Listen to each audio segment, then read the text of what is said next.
Hi. Well, I've looked at your video, and there's a fundamental flaw there that you really need to think about. Now, first, let's take a look at the book of John, or the Gospel of John. If you were to read it from front to back, you will see that the author of the book of John never once, not once, self-identifies, much less identifies himself as John the Apostle. That's one. Now, I know you may come up to us a couple of rebuttals, but these are off of Christian apologetics, and they talk about the last chapter in the book, where that doesn't say that it was written by John the Apostle. It just makes very strong allusions, and like verses in chapter 21, verses 22 through 24, I think. It just makes very strong allusions to it being written by several people. But I believe that the last chapter was an add-on, or an add-in later on, so we'll get that out of there. And then there's the other common one, was the 19th chapter, I think verse 34 or something like that. And that's a very vague statement that says that events were witnessed, but says nothing about John the Apostle being the author of it. So, giving this the best face that we can for validation is that it's a source once removed from the source itself. So the next statement that you make is about Polycarp. Polycarp is the subject of two letters written by Ignatius, who in these letters mentions that he was a disciple of the John Apostle, or the Apostle John, and that he has seen him write the book. Well, this is a messy tangle of connections to get to the truth, and that is only verifiable on second-hand witnessing of events. So, essentially, this is second-hand information about something that is only verifiable on a second-hand witnessing of events. Now, Polycarp himself wrote nothing. Ignatius wrote about Polycarp. Now, we have nothing definitively linked to John the Apostle. So the chain is kind of busted in a couple places. So let's add up the jumps that we have to make to get to this source of Jesus. Okay, let's go. Ignatius, Polycarp, the author of John, John himself. So that is a friend of a friend of a friend of yet another friend, who waits 67 years. Now, John was supposedly written in 100 AD. 67 years to write a life history of the most important man to have ever walked this earth, who supposedly performed miraculously logic-defying magic tricks, like he pulled the water into wine trick from Dionysus a few hundred years back. That was in chapter 2. Walks on water, like Poseidon did, but that was mentioned in chapter 6.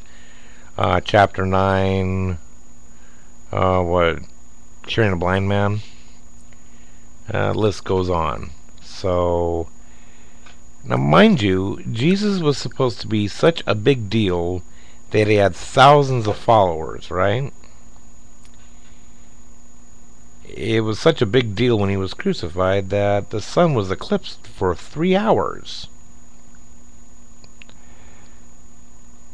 There was an earthquake that shattered rocks. Now, don't you think this would have gotten someone's attention? Like everyone in the damn city?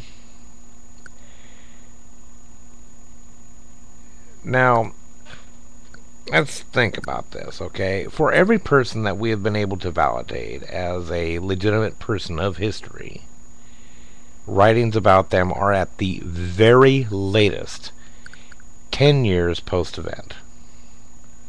And that's a generous buffer that I put. Written by first hand witnesses, self identified, contemporary historians, or the subject themselves. Like Julius Caesar, he wrote things himself. Second-hand sources must refer to the original sources of information. Like Alexander the Great. His three generals wrote extensively on his conquests. The later historians refer to their work, those three generals, their letters and works and stuff. And we have a pretty damn good idea who was the man, what he did, and where he went. Socrates. Two specific writings from his students, Aristotle. I can't remember the other guy. There was also a playwright that wrote a play about him. But these were contemporary. And Greek history is full of information about Alexander and Socrates and Aristotle and all that. Aristotle wrote his own stuff. Roman history has tons of information about Julius Caesar and from first-hand witnesses, contemporary historians, even Hieroglyphs in Egypt. Because Cleopatra and Julius Caesar, they kind of loved each other.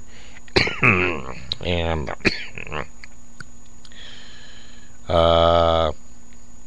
they had a child together.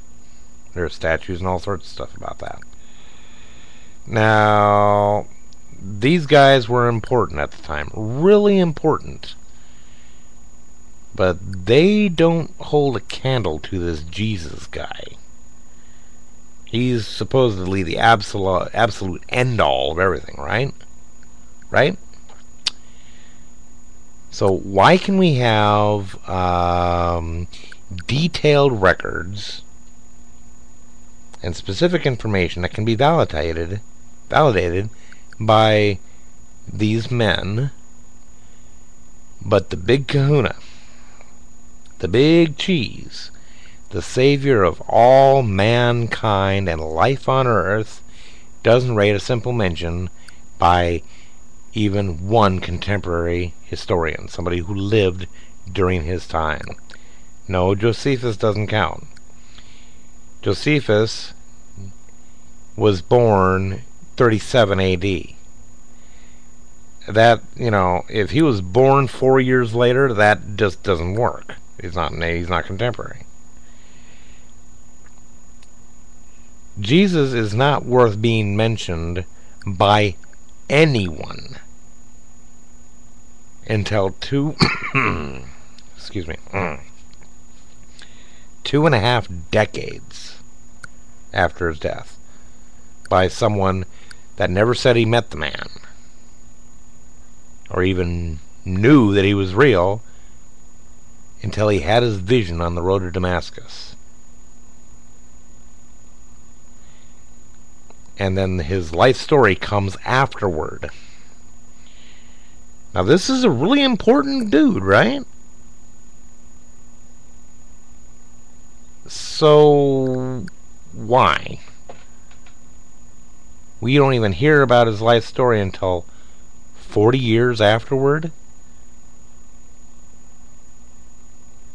And then you turn around and you produce this very weak historical case about him using Polycarp and Ignatius and all that. No, this is not verifiable history. It cannot hold any veracity. I'm sorry. It just doesn't work like that.